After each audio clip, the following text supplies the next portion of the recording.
J'espère que vous allez bien. Je ne vais pas être très long. C'est la première fois dans une tournée que j'ai même pas le temps de pouvoir bien nous connecter pour pouvoir diffuser les infos. Bon, on va se rattraper la semaine prochaine, on va vous balancer tout ce qu'on a fait. Mais je vais revenir d'abord sur le sommet Afrique-France. D'accord? Très très important. Beaucoup de choses ont été dites, mais on va aller à l'essentiel. Beaucoup de choses ont été dites par bon nombre de frères. J'ai vu des gens qui se réjouissent parce que Macron les a écoutés. C'est-à-dire qu'on est au XXIe siècle, on en est encore là. C'est la tragédie dans son sens le plus grand. Beaucoup se disent, beaucoup, certains se disent que la jeunesse africaine pense, et donc par conséquent, puisqu'ils ont dit ce que la jeunesse africaine pense, c'est bon, Macron nous a écoutés, il a dit qu'il va changer. Vous en êtes encore là au XXIe siècle. Il faut bien qu'on comprenne une chose. Le problème, ce n'est pas, désolé, hein, on est dans un hôtel, donc forcément il y a du bruit, et on va à l'aéroport dans quelques minutes. Le problème n'est pas le prolétariat français, on a bien dit, les gilets jaunes eux-mêmes, ils se font matraque par le libéralisme français, c'est pas le problème c'est l'oligarchie française. Et cette oligarchie française ne maintient sa place que parce qu'elle a placé son genou sur le cou du continent africain. Et jamais elle ne va changer. La méthodologie du néolibéralisme français, c'est de faire croire, c'est très important de le dire, qu'elle veut changer ses relations. C'est comme quelqu'un qui bat sa femme ou une femme qui bat son homme pendant 30 ans, et quand elle voit que, ça y est, elle est au bord de la rupture, elle dit c'est bon, je vais changer. Viens, discute, dis-moi tout ce que tu as sur le cœur. Et puis maintenant, je vais changer. Et nous, on retombe dans le piège. Ça fait combien de temps que l'oligarchie française, que l'Élysée nous la met à l'envers, en toute sincérité.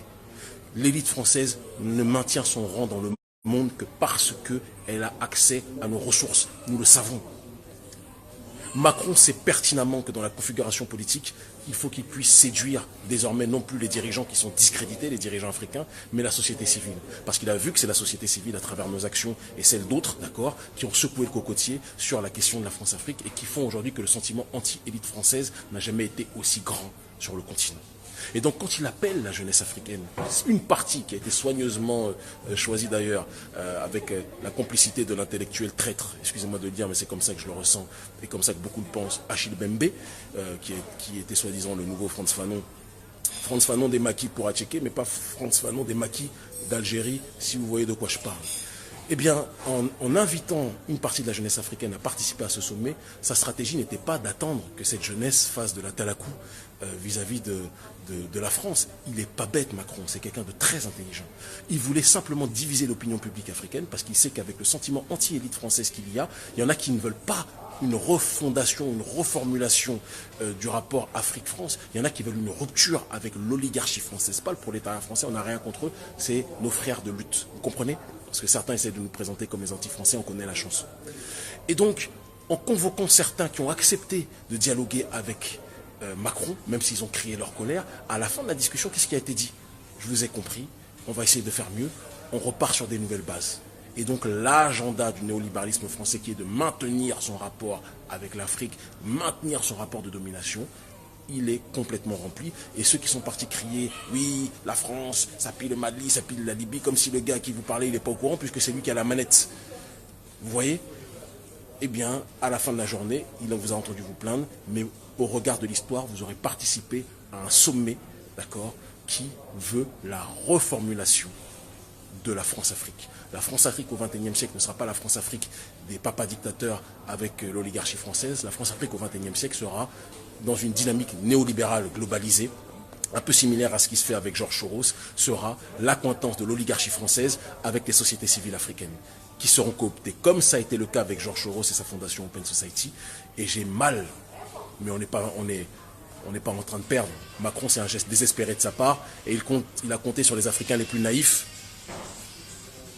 Si le vieux daron, tout là, il pouvait faire moins de bruit, je rigole, on aime tout le monde. Macron, en agissant de cette façon, il a voulu maintenir son processus de domination. Il a été très intelligent de la manière de faire et il a compté sur la volonté de reconnaissance de bon nombre d'entre nous qui disent ils se battent, mais la seule chose qu'ils veulent, c'est être reconnus par les autorités françaises. Ça donne la nausée, ça donne envie de vomir. Ceux qui ont participé là-bas, je vous aime quand même. On vous aime quand même. Mais vous vous êtes fait berner. Et comme toujours, vous allez mettre du temps à comprendre. Et quand vous allez comprendre, la France, elle, aura réussi son narratif qui est de dire qu'elle change ses relations internationale avec le continent africain. Et aujourd'hui, c'est soi-disant du gagnant-gagnant. Mais croyez-moi bien que les multinationales, ça ne va pas changer. Croyez-moi bien que le pillage des matières premières, ça ne va pas changer. Croyez-moi bien que l'écho que lui veut être arrimé à l'euro ayant un taux de change fixe, ça ne va pas changer parce que ça bénéficie aux entreprises françaises. Vous avez simplement fait partie du décor.